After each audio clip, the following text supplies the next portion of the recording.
Hello, friends. Welcome to the Morning Brew. And today, I would like to draw your attention to the online edtech space and what are the changes happening in the industry, and what are these changes, being driven by the physical uh, appearance of the business or the nature of business that we see around the edtech.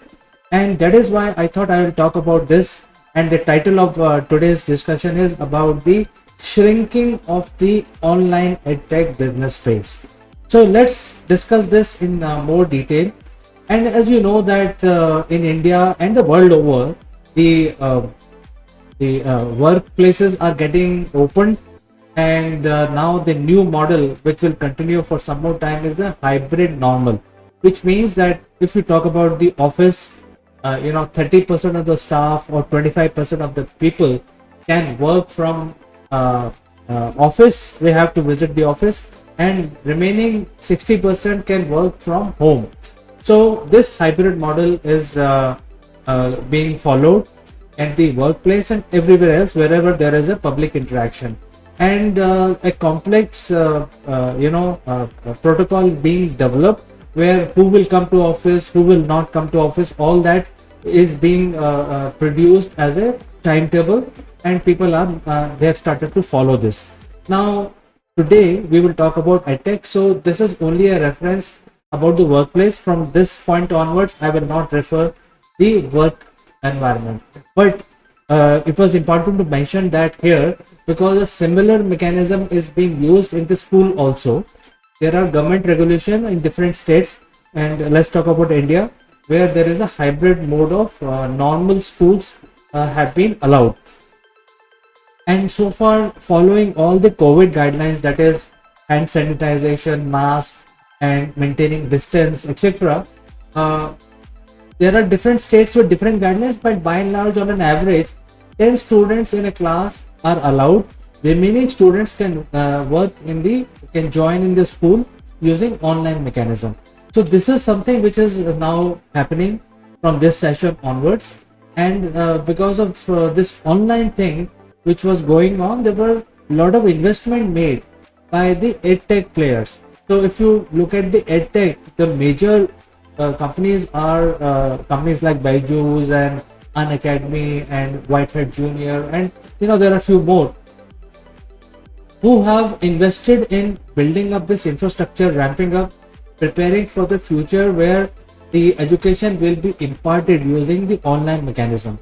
And I think we all agree that gone are the days where the e-learning was a norm, because I think we have moved way ahead of the usual e-learning, where we don't expect just a static page to show the course material and the student is supposed to read it and then go through a quiz, etc. So I think we have moved away from that model, which is an older model.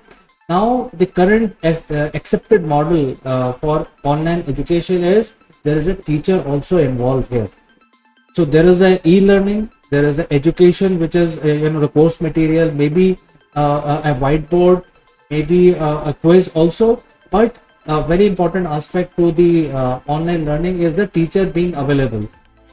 And because of this, the teacher is able to provide numerous number of students, education to numerous number of students.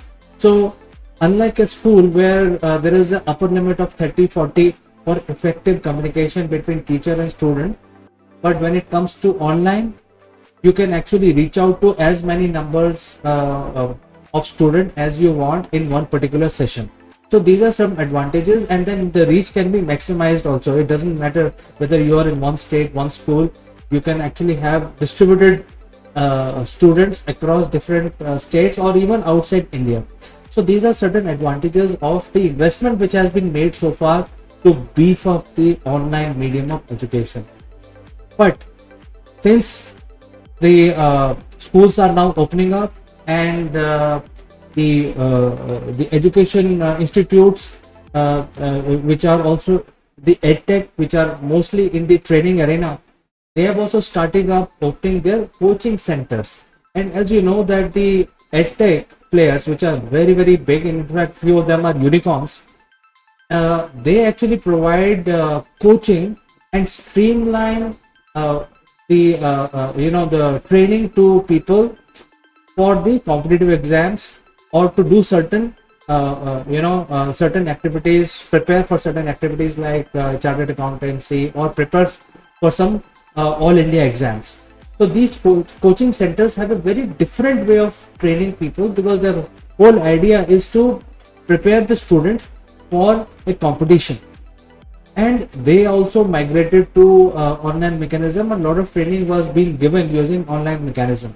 But now, since the hybrid normal is coming up, they have started opening their coaching centers. And as you know, friends, in India there are two major coaching centers, cities in India, which is Kota in Rajasthan, and south is Hyderabad, which is very, very popular for providing different kinds of coaching. So now they have started opening up these coaching centers with the COVID guidelines. That means number of students who will be present in the coaching center at any point in time, with proper sanitization, mask, and social distancing. So using these mechanisms, they have started doing that. Now, because of these changes, there are some changes happening in their structure also, and they've started laying off certain people. And in fact, it's a public news. For last 2 to 3 weeks we have been hearing that all these online edtech players have started laying off the staff. Now we have to understand why they are laying off, and why they are now hiring a team of talented teachers. And all this is happening because of this change of hybrid normal. They had invested in providing online teaching and online study material, etc. For that, they had hired people only for online activities. And since they are now opening up the coaching center in certain areas, so the people who were hired, especially in those areas, have been laid off. Because if the edtech player is now providing training through coaching center, physical coaching centers, then they will have to hire new teachers who will actually teach students in premise. So they have started hiring these talented teachers who will go to the coaching center and start training their students. And that is why there's little bit of change happening here. Wherever there is a coaching center, there will be physical teacher will be present in the class, and for rest of the area where there are no coaching centers, there will be online teachers available. So there is a bit of change happening because of these things. And while some people are getting laid off, the new opportunities are also opening up, and new teachers are being hired by these edtech players.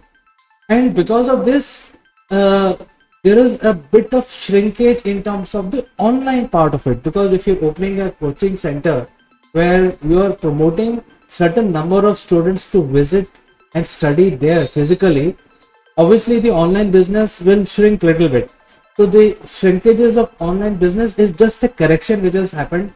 And while I personally believe that there are huge advancements still possible in the online mechanism, especially with the augmented reality coming in a big way by end of this year, the first business that will be affected will be the online education, which is edtech especially. So there are new AR experience required to be integrated with the existing online education platforms. So players like Byju's, etc., they will have to integrate the augmented reality, so that when the student is basically studying using online mechanism, they start feeling that the teacher is standing in front, and they get a experience of a classroom while they are still at home, etc. So all of this is being worked out, and this change what you see here is only a course correction, a slight course correction towards that journey. So I think online business in fact will be more strengthened as the time passes, while some people will give consent to their children to go to the coaching center, but not all of them, because I think 80 to 90% student will still work and study from online. The only thing they are missing is the the feeling of a classroom, or feeling of how they learn from a teacher who's standing in front of them, and that will be fulfilled by the augmented reality, and maybe in future virtual reality.